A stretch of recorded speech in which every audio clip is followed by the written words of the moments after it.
Quranda varmı? Ancaq Qur'anla məni qane edə bilərsən deyənlərə Qur'an-ı Kərimin Ən'am surəsindən bir ayəni diqqətinizə çatdırırıq. Ayə çox dəhşətli və diqqət çəkən bir ayədir. Niyə? Çünki bu ayəyə əsasən insan çox şeyləri, hətta nəcis, üzr istəyirəm, murdar, bəyənmədiyi, iyrəndiyi, acığı gəldiyi şeyləri belə yeyə bilər. Əgər Qur'anı qəbul edirsənsə, onda Qur'an sənə gör nə cavab verir. Ən'am surəsi 145-ci ayə. Peyğəmbər de, mənə olunan vəhiylərin içərisində yemək istəyən şəxsə murdar olduqları üçün ölü heyvan 1, 2, tökülmüş qan, 3, donuz ətindən, 4, yaxud itaətsizlik üzündən Allahdan başqasının adı çəkilərək kəsilmiş heyvandan başqa bir haram yemək tapmıram. Ərəbcəsə də baxa bilərsiniz. Açıq-aşkar ayə deyir ki, mənə nazil olanda haram olanlar bunlardır. Məytətən, dəmən məsfuhən, ləhmə xinziri donuz əti bilirsiniz. Yaxud da ki, fisqən uhillə li qeyrillahi bih ayənin axırına qədər oxuya bilərsiniz.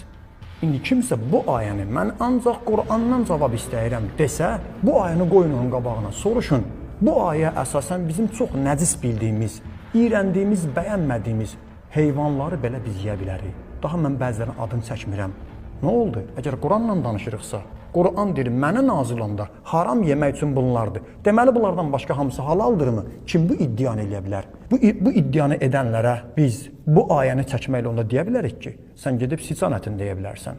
Sən gedib murdar filan şey deyə bilərsən. Niyə? Çünki ayə 4 şeyi istisna edir. Başqa yeməyə haram istisna etmir. Bismillahirrahmanirrahim. Allahumma salli ala Muhammedin və ali Muhammed və accil faracahum. Verilən suallardan və ən çox bəzən də irad formasında deyilən sözlərdən biri də bundan ibarətdir ki, Qur'anda gəlmişdirmi? Hansısa bir mövzunu açırsan, hansısa bir İslam dininin qayda-qanunu deyirsən, cavabında bunu eşidirsən. Qur'anda varmı? Qur'anda gəlmişdirmi? Bəzən də İslam dininin bəzi göstərişlərini rədd etməkdən ötürü, inkar etməkdən ötürü qarşı tərəf tez bunu deyir. Qur'anda gəlməmişdir, qəbul etmirəm. Cavab 1. Bu iddianın özü Qur'anda gəlmişdirmi? Əgər kimsə deyirsə, Qur'anda gəlməyibsə qəbul etmirəm, o Qur'anla oturub durur, o Qur'anla danışmaq istəyir. Bizim sualımız budur. Bu iddianı Qur'anda gəlməyən şeyi qəbul etmirəm, Qur'anda varmı? Ümumiyyətlə, hər o şey ki, Qur'anda gəlməyibsə, qəbul etmirsənsə, bu fikir, bu iddia, bu qanun özü Qur'anda gəlmişdirmi? Danışanda deyirsiniz ki, Qur'anda yoxdur, qəbul etmirəm. Qur'anda yoxdursa, niyə qəbul etmirsən? Bunun özünə Qur'andan dəlilin varmı?